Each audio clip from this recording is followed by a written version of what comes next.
E aí, pessoal do YouTube, sejam bem-vindos a mais um vídeo. Hoje o vídeo é a pedido de um seguidor para falar sobre o Império Otomano ou Império Turco-Otomano, depende da maneira que você chama.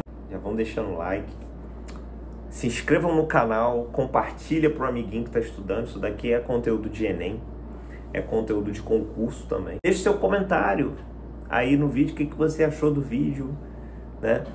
Pode pedir conteúdo para mim, dê ideias. Me sigam no Instagram também, @JoãozinhoPedroCorrêa. O Império Otomano foi um grande império, surgido no século XIII e que teve o seu fim no século XX. Além de ser um grande império também, a gente pode perceber que o Império Otomano durou também muitos anos, né?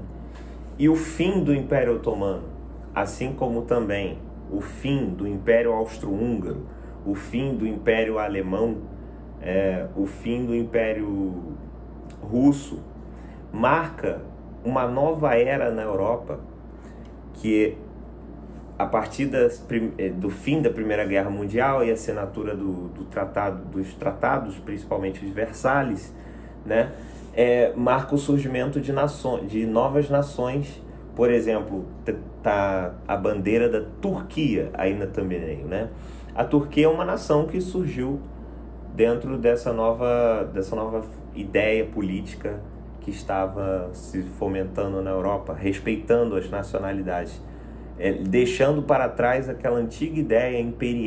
O Império Otomano foi fundado por turcos otomanos, por isso que alguns historiadores chamam, né, de Império Turco-Otomano. E ele se expandiu rapidamente através do governo de sultões. A sua religião oficial era o Islã também, por exemplo. E a capital do Império era a cidade de Constantinopla, onde hoje se localiza a capital da Turquia, Istambul, onde se tornou um grande centro econômico e cultural de grande importância na Europa. Era em Constantinopla que havia esse intermédio de especiarias do Oriente com o continente europeu, por exemplo.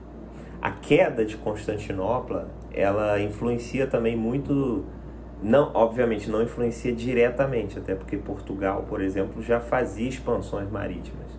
Mas a queda de Constantinopla, quando os turcos otomanos dominam Constantinopla,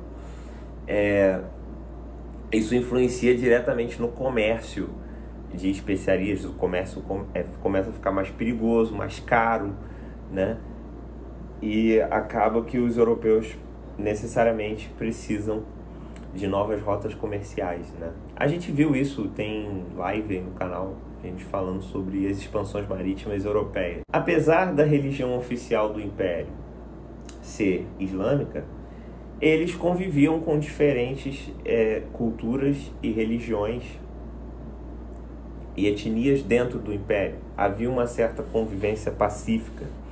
Quando a gente estuda um pouco também a expansão islâmica, principalmente na África, a gente percebe um pouco essa característica, né, dos islâmicos, de respeitar as outras religiões, né, as religiões do livro principalmente, né, que é o judaísmo e o cristianismo. Por exemplo, Constantinopla era uma cidade antes da queda, né, era uma cidade cristã, por exemplo.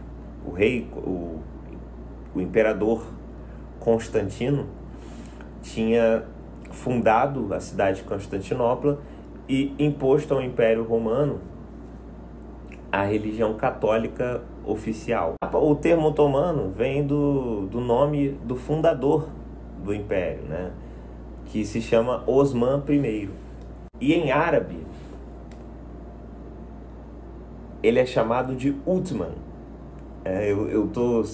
Eu tô lendo aqui, gente, porque o nome é engraçado, né? E os seus seguidores foram conhecidos como Osmanlılar, que em turco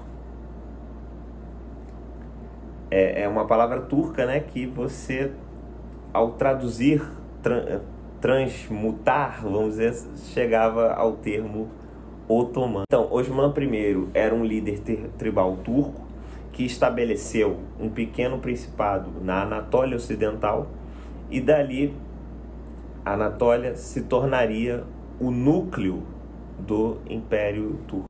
Eu vou deixar para vocês aí a imagem do mapa do Império Otomano, mas eu vou citando aqui as regiões, né, porque era um império gigantesco.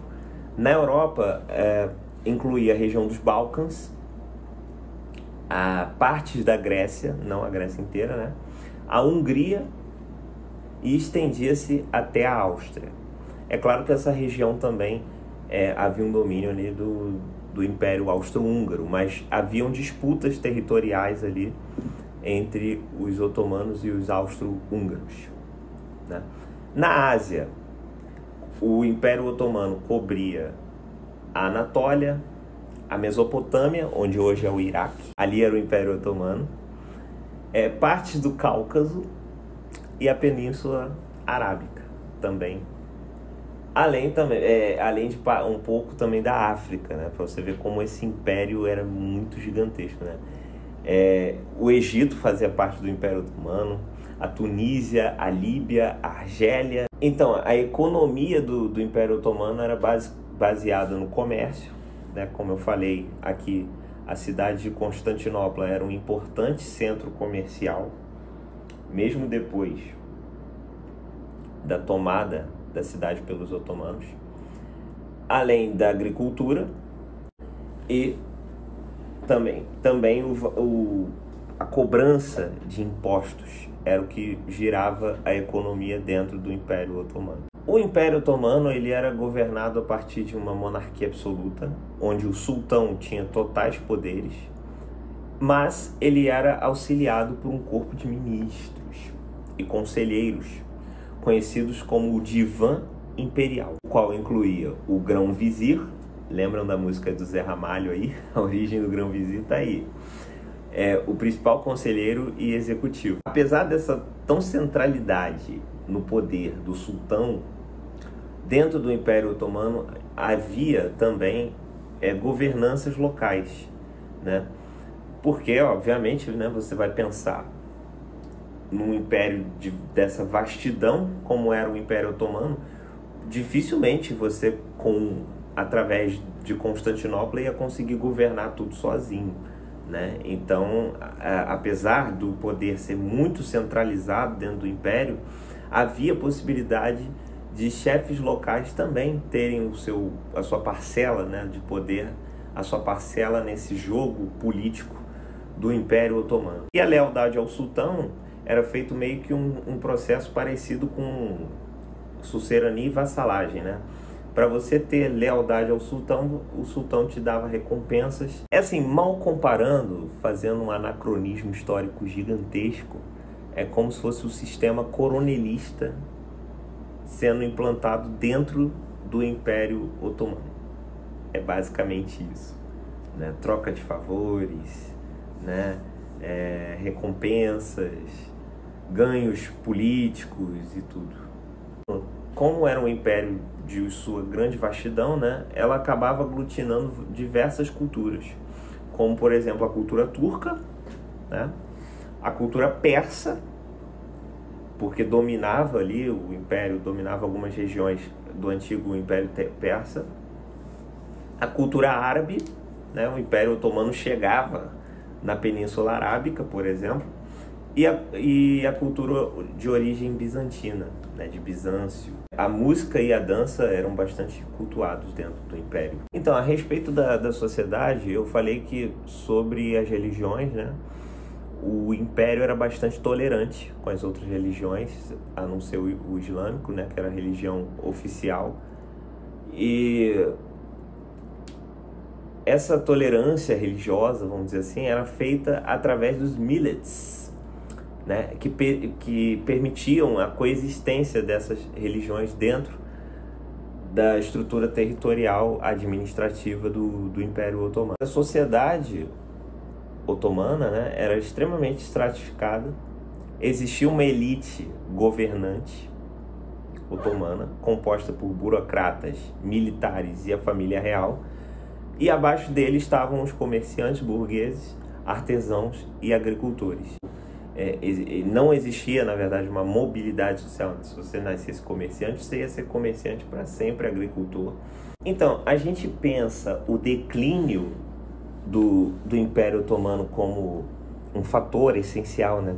A Primeira Guerra Mundial, essa mudança na mentalidade europeia, mas o declínio do Império começa anteriormente. O declínio do Império Otomano vai se dando ao longo dos séculos 17 e 18, quando este mesmo império começa a perder território para potências europeias emergentes, como por exemplo a própria Rússia. Existia inclusive uma disputa entre a Rússia e o Império Otomano nos Balcãs, né? Além do mais, movimentos nacionalistas dentro do Império Otomano começaram a eclodir, principalmente também nos Balcãs, né? Inclusive esses movimentos nacionalistas, alguns foram, vamos dizer, estopins da Primeira Guerra, né? Muitos deles, razões, causas da Primeira Guerra Mundial.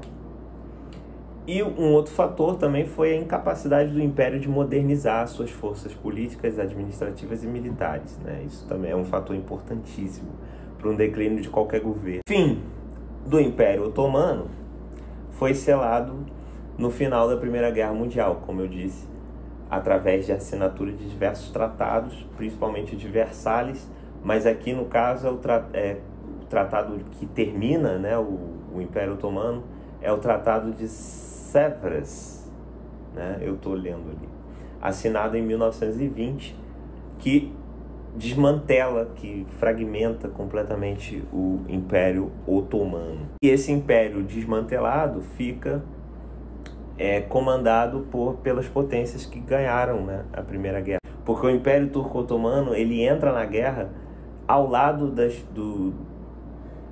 potências centrais, né? Eu ia falar eixo, mas não é eixo, né? Rivais, pelas potências rivais dos aliados, né?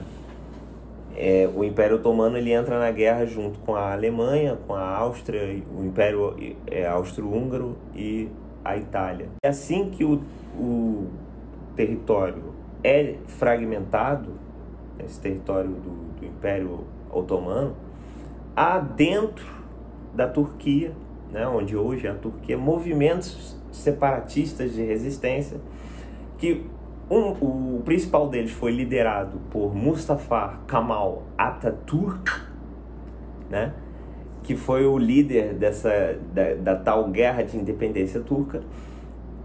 E quando ele ganha essa guerra, ele acaba com o sultanato, acaba com a monarquia, né, em 1922, e ali sim é o fim oficial, acaba-se ali o Império Otomano, e aquela região passa a ser chamada de Turquia, e a capital muda de nome, né, de Constantinopla passa a se chamar Istambul. Na verdade, a região ali passa a se chamar República da Turquia, na verdade, né? E, como eu disse, acaba over Império Otomano, tá? Então, minha gente, o vídeo vai ficando por aqui. Como eu disse, se inscreva no canal, compartilhe com o seu amiguinho que está estudando, tá? Deem like, deixa seu comentário aí, tipo, o que você achou do vídeo, você achou esse conteúdo interessante, você achou a aula interessante, dê sugestões também, vai no meu Instagram, @JoãozinhoPedroCorrêa, Joãozinho com Z, tá?